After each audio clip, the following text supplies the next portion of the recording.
Hello everyone, welcome back to my channel.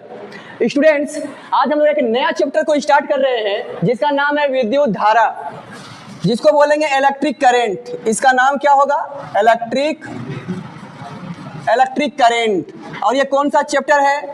ये chapter है आपका 4। कौन सा चैप्टर है ये चैप्टर 4 है। ये है चैप्टर आपका चैप्टर 4, ये रहा। तो इसमें हम लोग क्या कुछ देखेंगे, इसमें हम लोग समझेंगे विद्युत आवेश क्या होता है, विद्युत आवेश को किस तरह से आप जो है ट्रांसफर कर सकते हैं वो देखेंगे। उसके बाद हम लोग देखेंगे विद्युत आवेश का गुण, क्या क्या गुण होता है उसको देखेंगे। उसके बाद हम लोग पढ़ेंगे विद्युत विभव के बारे में, विभवांतर के बारे में, ओम्स लॉ को स्टडी करेंगे। उसके बाद फिर हम लोग देखेंगे विद्युत का प्रतिरोध देखेंगे।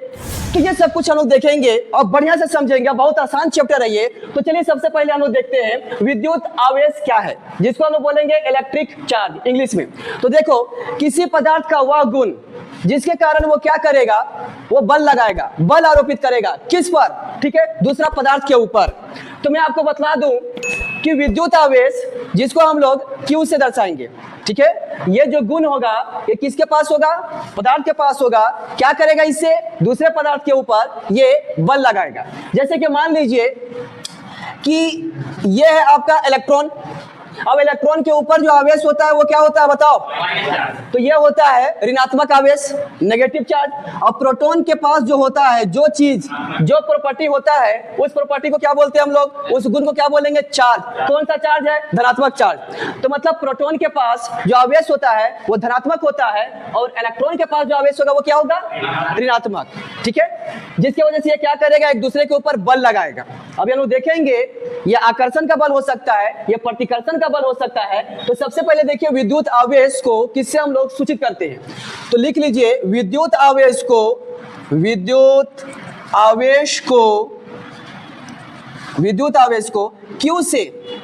Q से सूचित किया जाता है। देखिए विद्युत आवेश को किससे सूचित करेंगे? Q से। ये बड़ा भी हो सकता है, छोटा Q भी हो सकता है ना। अब विद्युत आवेश का मात्रक क्या होगा? विद्युत आवेश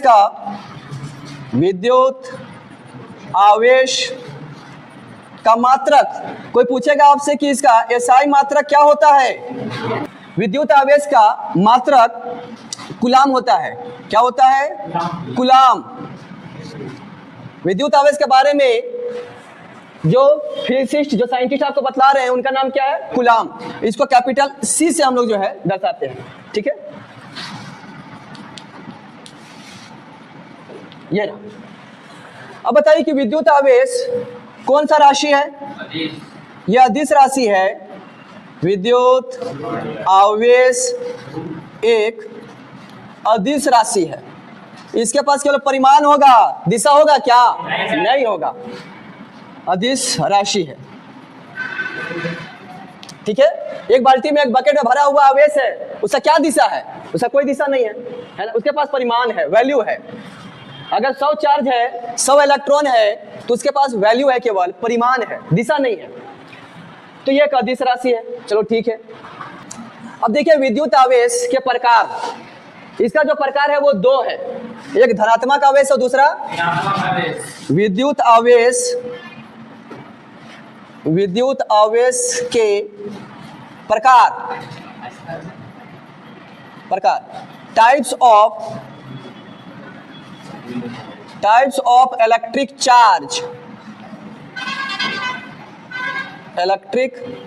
चार्ज। देखिए पहला है धनात्मक आवेश,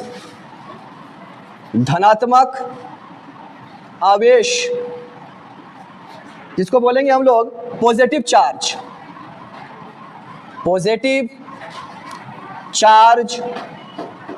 और दूसरा है ऋणात्मक आवेश। दूसरा क्या है? ऋणात्मक आवेश, जिसको हम लोग बोलेंगे नेगेटिव चार्ज। Negative charge.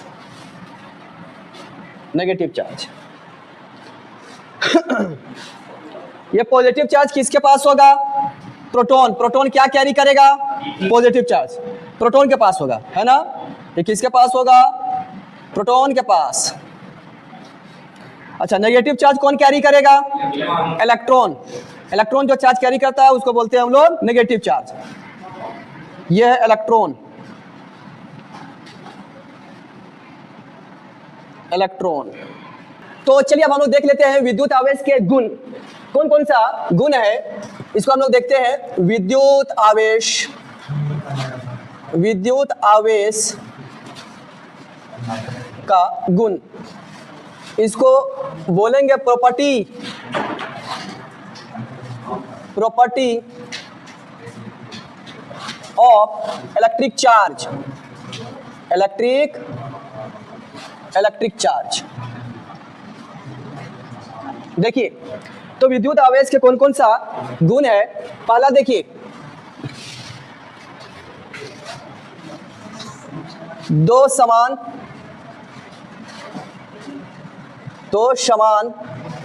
आवेश एक दूसरे को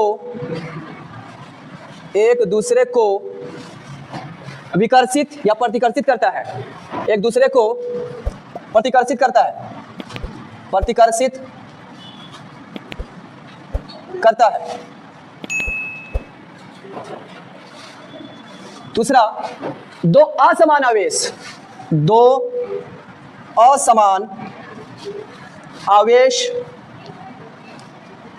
एक दूसरे को आकर्षित करता है। क्या करेगा? ये आकर्षित करेगा।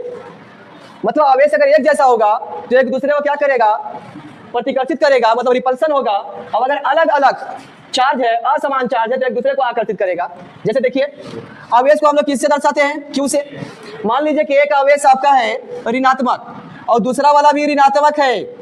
ये दोनों आवेश कैसा है? एक जैसा है, समान आवेश है। ये भी ऋणात्मक आवेश, ये भी ऋणात्मक आवेश। क्या होगा? दोनों में रिपल्सन होगा। दोनों क्या करेगा? एक दूसरे को प्रतिकर्षित करेगा। दोनों में दुश्मनी है, दोनों एक दूसरे से नफरत करते हैं, तो ये दूर भागेगा। ये देखिए दूर जा रहा है।